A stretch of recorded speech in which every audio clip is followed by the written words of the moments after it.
Hey guys, it's your girl Sheka with what I call Sheka's Honey Iced Tea Time, where I, or shall I say we, can talk about any and everything aside from politics and religion.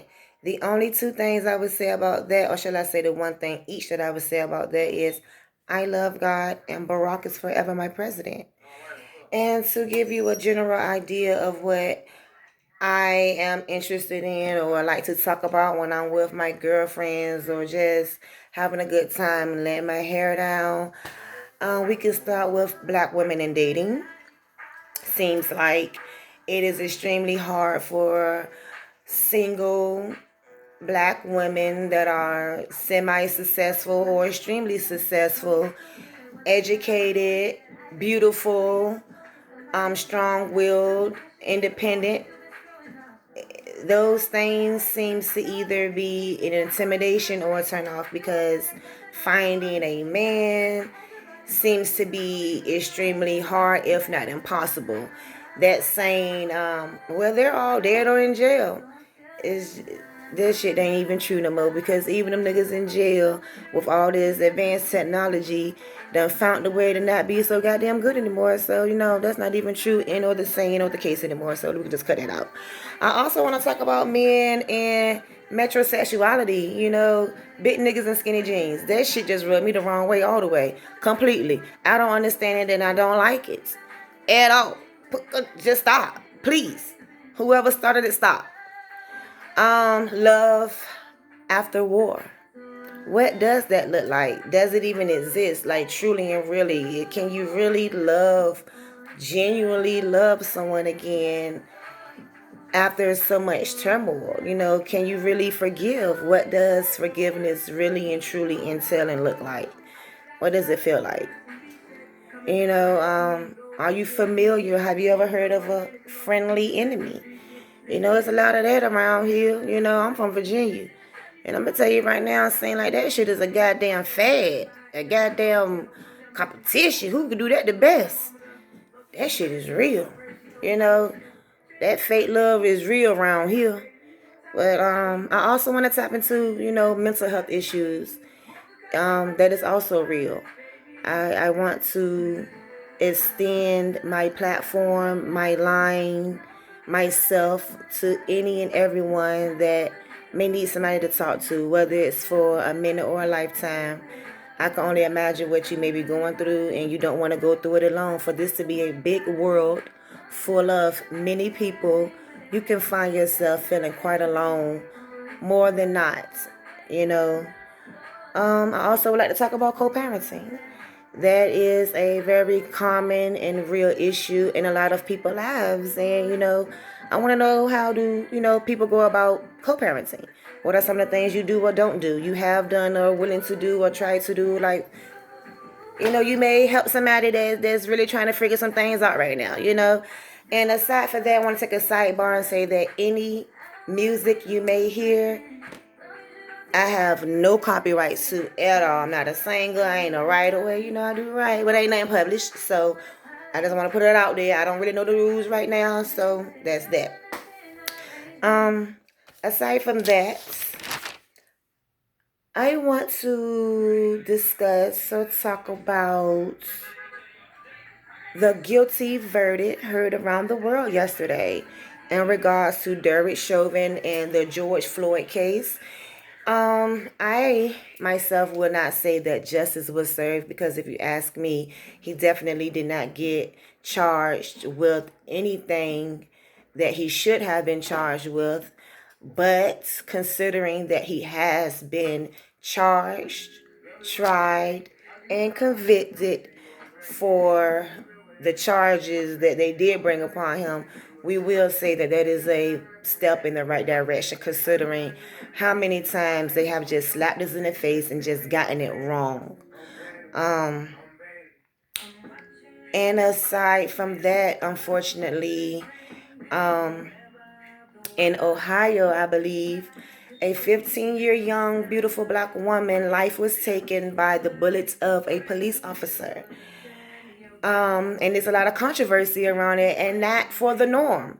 Normally it's, a Black Lives Matter thing, and not saying that right now it isn't, but more or less it isn't. It's more or less like he could have, should have used a taser. And if you ask me, that's the case in every police situation. Like when you're running across a person that is not trained to act or react, when you have a lethal weapon pointed in their face or at their body,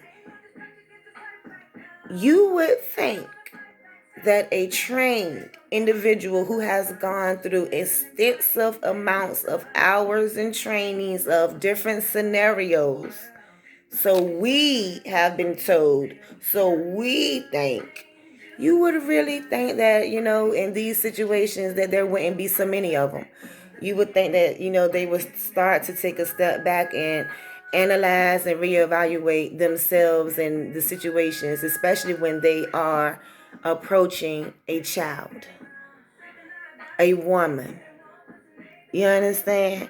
You should definitely have that type of consideration when you are approaching anyone with a lethal weapon, and when you are appointed that type of authority upon individuals, you would think that you would take it seriously enough to know that you don't want to go home saying that you took the life of an individual that you did not take the time to fucking create.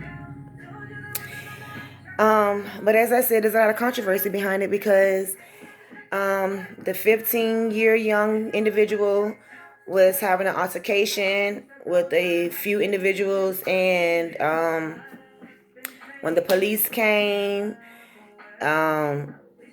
they seen that she was approaching an individual with a weapon, which was identified as a knife, and they decided to shoot her. 4 times, I believe, that the police officer decided, a rookie, decided to shoot this young lady. And I have watched the video. I've watched the video in real time, and I've watched it in slow motion. And I really genuinely don't like to speak on things like this because it's a life at the end of the day that has been taken away, and everyone has an opinion. But what I will say is this. If that was my daughter in the pink, when and if you've seen the video, you know what I mean, who I'm referring to when I say in the pink. If that was my daughter, as the mother of the young lady in the pink, at the time, all I could say is thank you. Because the way that young lady arm was caught back, she was going to do some serious damage, if not kill that lady. You hear me? That young lady was good as gone. And the officer did what he would claim he was trained to do. As the mother of the victim, you could have used a taser. That's my baby. I don't want to say too much because I'm not in the business of offending anyone. And what I do know is, you don't really know what you would do or would say until you are actually in that particular situation. And I am fortunate enough to say that I have never been, and hopefully I never will be. So that's that. God rest that beautiful young soul. I definitely send my condolences out to her family. I pray that they find the strength to find peace in their situation, and that they are able to move on without any sort of hatred in their heart. That is my prayer for you today and tomorrow, and until you feel better. On another note, I just think that, as a whole, as a human being, we all can do better. Take away the title, police officer, whoever, whatever. It's a lot of shit going on everywhere in everybody's hood, in everybody's backyard. We all need to sweep our own porch. Yeah, we all need to sweep our own porch and be and strive for the change that we keep seeking when bullshit happens to us. You understand what I'm saying? A lot of times, a lot of people ain't even worried about nothing until it happens to them. Personally. You can't keep waiting until it happens to you for you to be the one to actually step up and do something or say something. Because there's complacency in your silence, and no one of color should be complacent at any time. Now, on a lighter note, a lot of you, especially those of you that reside in VA 2 up, 2 down, know that weed has been legalized. Yes, we have joined the legalization of weed train. Choo choo. Yes. Now, I don't think it's official until like July or whatever the case may be, but you know what I'm saying? You know how we do. It's called an early celebration. It's called, doing what we already been doing. It's called, goddamn it, going to the moon. That's what we do. And all I can say is it ain't too many things I normally can say. I be like, all right, Virginia, that's what's up. This is one of them. It's about goddamn time. This is long overdue. I personally am happy. All I can say is roll up. Be safe. Make sure, if you with somebody else, you see what they rolling or you trust who's rolling, because you don't want to walk in one way and walk out a whole new nother. And that's all I'm going to say about that, because it happens. It has happened,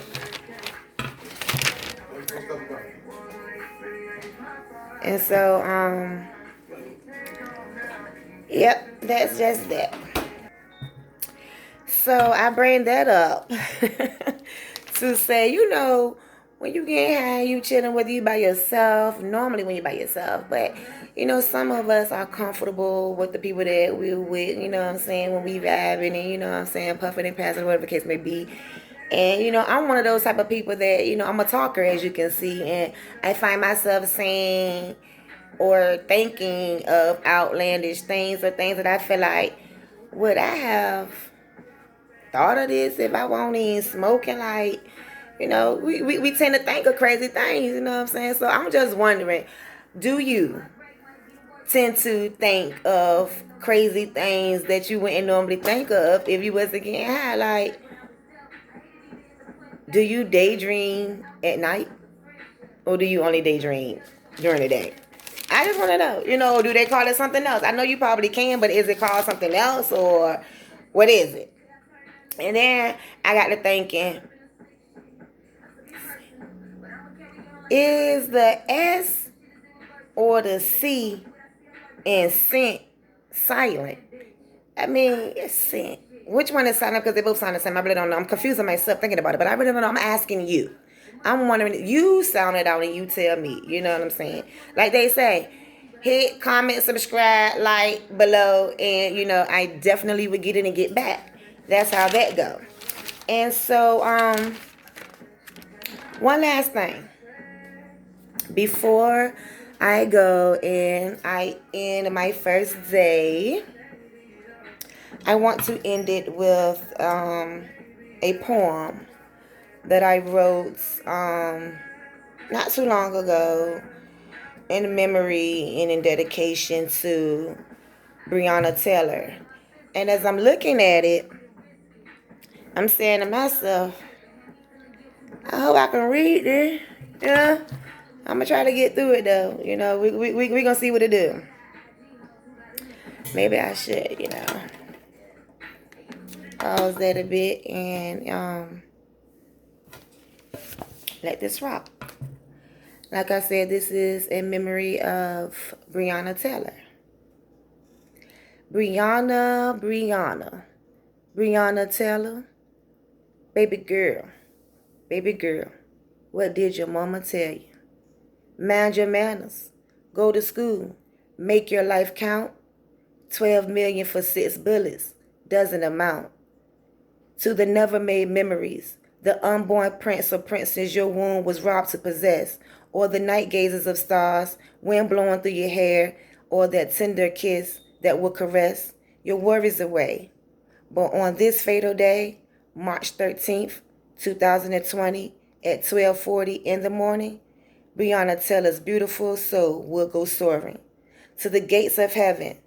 The world will never forget how the love for Jonathan, Miles, and Brett caused more hate for the man in blue, because this hate and injustice didn't start with you. But I hope you see we are taking a stand. No more suffering in silence, on a knee, or hand in hand. We won't rest until we see a change. Breonna Taylor, you didn't die in vain. We love you, baby girl, and we pray and we hope that you rest in peace. And we pray that your mother and your family finds peace some way, somehow, someday.